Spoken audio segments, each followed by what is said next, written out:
Bismillahirrahmanirrahim. Assalamualaikum warahmatullahi wabarakatuh. Perkenalkan, nama saya Faisal Abanjari. NIM saya 1183336 dari jurusan Program Studi Manajemen Dakwah semester 4 kelas B. Nah, di video kali ini saya akan menyelesaikan tugas ujian akhir semester mata kuliah Ilmu Komunikasi Islam yang diampu oleh dosen pengampu kita, yaitu Bapak Habibi S. Esos M.Ikom. Nah, saya akan menjawab 6 pertanyaan yang telah ditetapkan oleh beliau. Adapun pertanyaan pertama yaitu adalah, mengapa sebuah pesan memiliki kekuatan, bahkan pada pesan-pesan tertentu mampu mempengaruhi penerimanya sehingga mengubah tidak hanya pikirannya namun juga perbuatannya.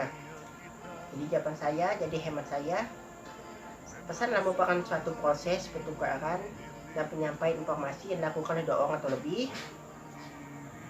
Kemudian kenapa sebuah pesan memiliki kekuatan adalah karena pesan tersebut disampaikan melalui komunikasi yang efektif sehingga mengenai pikiran penerimanya dan mempengaruhi pikiran dan perbuatannya. Yang kedua, pertanyaan kedua, kita sudah mengetahui, mempelajari beberapa metode menyampaikan pesan dalam ilmu komunikasi Islam. Coba analisis masing-masing metode itu cocok untuk situasi saat ini. Yang pertama ada metode hiwar. Metode ini cocok digunakan dan untuk situasi musyawarah demi mencapai kesepakatan bersama. Kedua, metode jidal. Metode ini cocok digunakan untuk hal-hal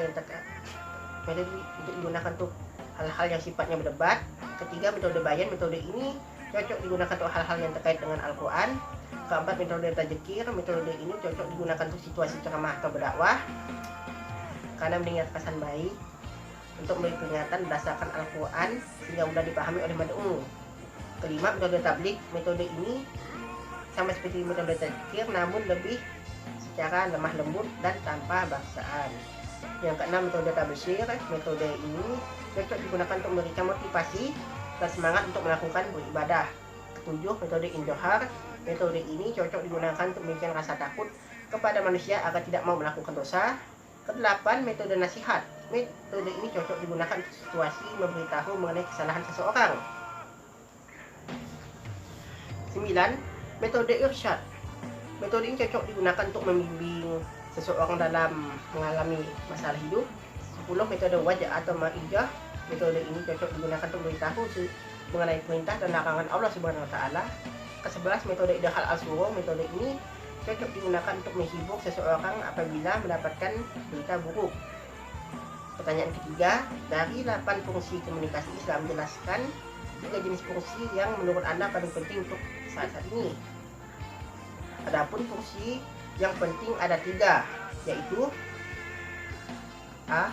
Fungsi informasi. Fungsi ini penting karena komponennya saling berkaitan antara satu dengan lainnya, yaitu komponen meyakinkan dan komponen mengingatkan.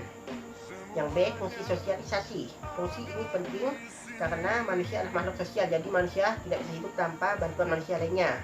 Yang C. Fungsi kekuatan spiritual. Fungsi ini penting karena manusia harus menjalin komunikasi dengan Tuhan Sang Pencipta. Pertanyaan keempat, mengapa manusia hakikatnya sangat butuh berkomunikasi dengan Tuhan dan bagaimana caranya? Jadi menurut hemat saya, manusia adalah merupakan ciptaan Tuhan atau Allah Subhanahu wa taala, yang mana manusia adalah makhluk yang sempurna.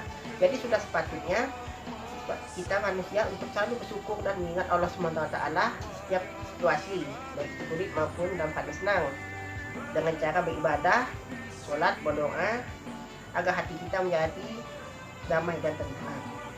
Pertanyaan kelima, berdasarkan 14 prinsip dasar komunikasi Islam, coba analisis apa yang salah dengan proses komunikasi di sekitar kita dan di media sosial selama ini dan bagaimana solusinya. Kalau berbicara mengenai kesalahan pada prinsip dasar komunikasi dan media sosial, sudah sering terjadi kesalahan. Berdasarkan 14 prinsip dasar ilmu komunikasi, kesalahan sering terjadi itu pada prinsip dasar ikhlas. Contoh kasus yang sering terjadi adalah ketika sholat melakukan swafoto selfie untuk kemudian diunggah ke media sosial. Nah, ini sudah menyalahi aturan pada prinsip dasar ikhlas, karena pada dasarnya sholat harus dilakukan dengan berlandaskan rasa ikhlas. jika kita sholat demi mendapatkan pujian dan sanjungan, itu sudah bukan lagi ikhlas namanya, akan tapi bernama ria.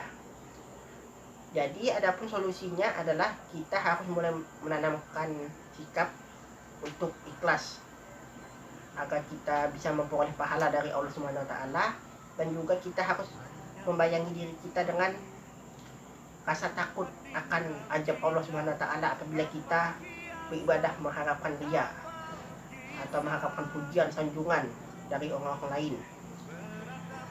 Pertanyaan ke-6, Rasulullah sangat sukses menyampaikan pesan-pesan dakwahnya. Apa rahasia komunikasi beliau?